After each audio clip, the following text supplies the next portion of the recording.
माध्यम से मथुरा जनपद के जिलाधिकारी महोदय को और यहाँ के प्रशासन को कल यानी 13 अक्टूबर को सारी लिखित में समस्याएं दी जाएंगी। यहाँ से कई ट्रैक्टर भर के कल किसान वहाँ पे पहुँचने का काम करेंगे। जब देखिए आज हम यहाँ मथुरा जनपद के यानी फरे ब्लॉक के गांव मतलब सनोरा में आए हुए हैं। यहाँ के गांव के हालात देखी गई है। ये गांव में एक नहर इस तरीके की है तो देखो किसानों के आगे आपको दिखाई दे रहा होगा वन की फसल डूबी हुई है, इधर बाजरा की फसल डूबी हुई है, यानी धान की भी फसल डूबी हुई है। यहाँ का किसान 4-4 फुट इसमें खेती में पानी भरा हुआ है, यानी यहाँ का किसान पूरी तरह से चौपट हो चुका है। मथुरा का शासन और प्रशासन ये दावे कर रहा है कि हमने यहाँ पे बड़े अच्छे तरीके से आकलन करवाए हैं। जब मुआवजे की बात आएगी तो मथुरा प्रशासन बहुत पीछे नजर आएगा और यहाँ के किसानों की आने वाली गेहूं की फसल की भी उम्मीद नजर नहीं आ रही है कि किसान अपने खाने के लिए गेहूं भी पैदा कर सके, क्योंकि 400 फुट जो पानी है इस पानी की कहीं निकासी की कोई व्यवस्था नहीं की गई है। आज ये सनोरा गांव की स्थिति देखने को मिली है। सनोरा गांव के ये किसान मेरे साथ खड़े हुए हैं, अपने दर्द से बिलक रहे हैं, रो रहे हैं। यहाँ की माँ बहनों की बहुत सारी समस्याएं हमारे सामने देखने को मिली हैं।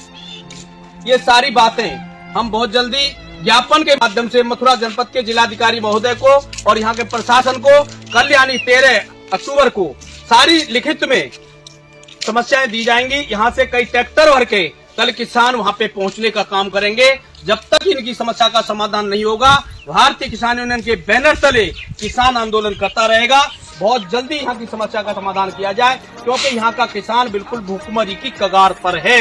ये सनोरा गांव मथुरा जनपद का फरे ब्लॉक का गांव है। यहाँ की स्थिति बहुत नाजुक है।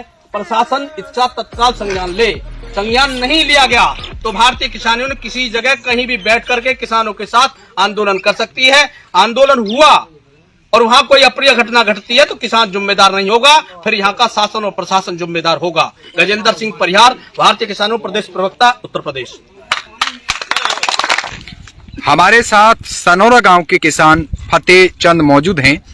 आइए उनसे जानते हैं कि किसान का क्या दर्द है, इस अतिवर्षा से कितना नुकसान है।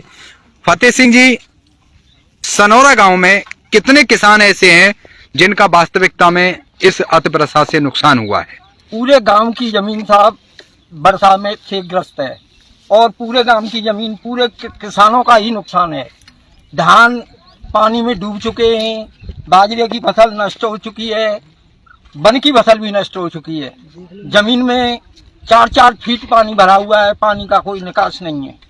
और आगे की समस्या ये है कि शायद गेहूं की फसल भी बोई नहीं जा सकती, क्योंकि अब समय नहीं है और किसान को आत्महत्या करने तक के लिए तबाही भुगतनी पड़ेगी। अच्छा, जैसा कि ये विषय भी हमारे सामने आया कि इस सनोरा गांव में बैंकों का या साहूकारों का कर्जा भी बहुत बताया जा रहा है, क्या ये बात सही है? बिल्कुल सही है साहब, सही है सर। बैंकों का कर्जा बहुत है, बिजली का कर्जा बहुत है और बिजली वाले जबरदस्ती कर रहे हैं, अब भी जबरदस्ती कर रहे हैं, कनेक्शन काट रहे हैं।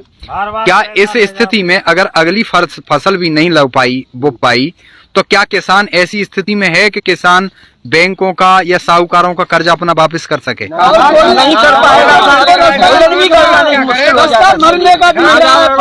किसान मरेगा। जैसा कि कैमरे की नजर जहां जहां तक पहुंच पा रही है, आप देखेंगे कि फसलें जो कपास है, धान है या बाजरे की फसल है, इसमें लगभग 3 से 4 फीट तक पानी भरा पड़ा है। ये किसानों का कहना सही है कि अगली फसल भी बो पाना बड़ा दुर्लभ है। और ये बात भी सत्य है कि किसानों पर सनोरा गांव में बैंक और साहूकारों का कर्जा भी बहुत है।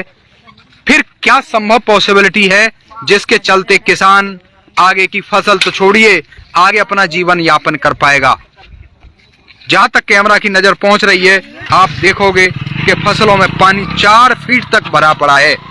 अगर इस पानी की निकासी नहीं हो पाती है तो अगली फसल बो पाना बहुत ही दुर्लभ है। और किसानों को जो बात सत्य है, ये देखा जाता है कि किसान आत्महत्या करता है, क्यों करता है।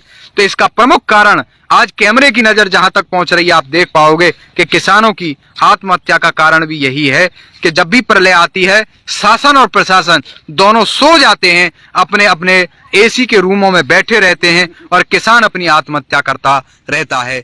देखते हैं आगे। धन्यवाद।